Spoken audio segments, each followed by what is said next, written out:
Au Mali.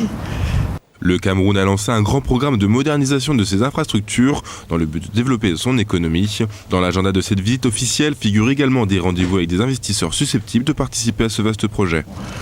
Le Cameroun est lancé dans un vaste programme de modernisation, routes, autoroutes, ports, aéroports, etc., agro-industrie. Nous sommes venus pour demander aux hommes d'affaires français de venir participer à ce grand mouvement de développement que nous avons lancé. Dans le but d'assurer la réussite de ce grand mouvement, le président Paul Biya et toute sa délégation ont rendez-vous jeudi 31 janvier avec le patronat français dans les bureaux du MEDEF. Et avec sur le plateau Emmanuel Ndjoumessi, vous êtes ministre de l'économie, de la planification et de l'aménagement du territoire du Cameroun. Bienvenue sur Africa 24. Je vous remercie de m'accueillir sur votre excellent plateau. Alors, le président Paul Biya veut faire du Cameroun un pays émergent à l'horizon 2035. Les conditions à remplir pour cette émergence? D'abord, il faudrait comprendre que nous n'allons pas attendre 2035 pour devenir pays émergent, parce que nous avons déjà entrepris d'investir massivement et d'investir mieux. Ça veut dire que le budget d'investissement public, sa part, doit pouvoir accroître de manière significative dans le budget général de l'État. En 2013, nous sommes à 30% environ du budget d'investissement public, comme part dans la quotité du budget général de l'État. Il faut investir mieux, investir donc dans des projets créateurs de richesses, créateurs des emplois. Quels sont ces projets, justement? Ce sont des projets qui structurent l'économie. Il peut s'agir de grands barrages, énergie, il peut s'agir de routes, il peut s'agir aussi de projets agro-industriels.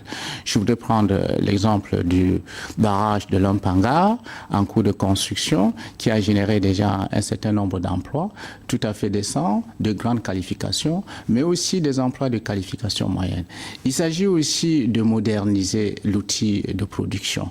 Je prends l'exemple s'agissant de l'agriculture pour dire que nous sommes en train d'opérationnaliser une chaîne de montage de tracteurs agricoles dans notre pays, dans une ville qui s'appelle Ebolova.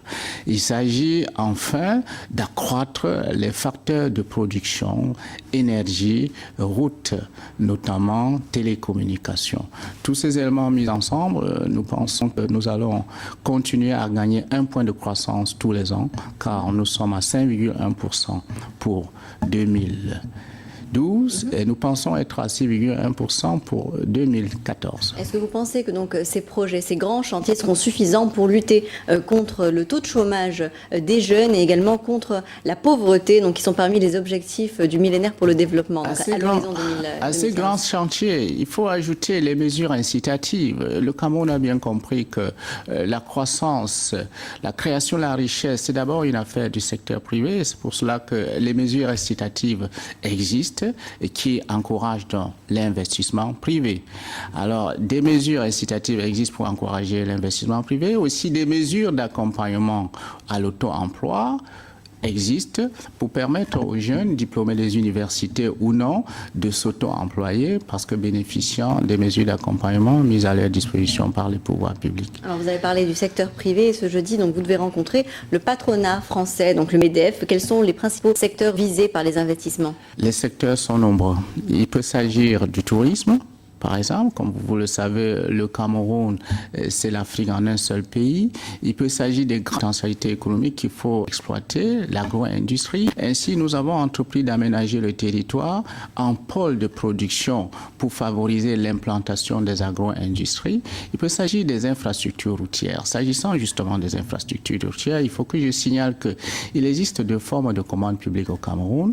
Le contrat de partenariat est celui que nous suscitons le plus, en ce sens qu'un investisseur privé qui dispose de ces ressources vient donc les recycler dans un projet d'intérêt public et se fait rémunérer comme il entend, avec l'accompagnement d'un organisme expert qui est le conseil d'appui à la réalisation des contrats de partenariat. Il y a aussi les marchés publics et je voudrais susciter l'intérêt des entreprises françaises à participer à s'intéresser à la réalisation des grands travaux dans notre pays. Alors Emmanuel Nganou Djoumessi, je rappelle que vous êtes ministre de l'économie, de la planification et de l'aménagement du territoire au Cameroun.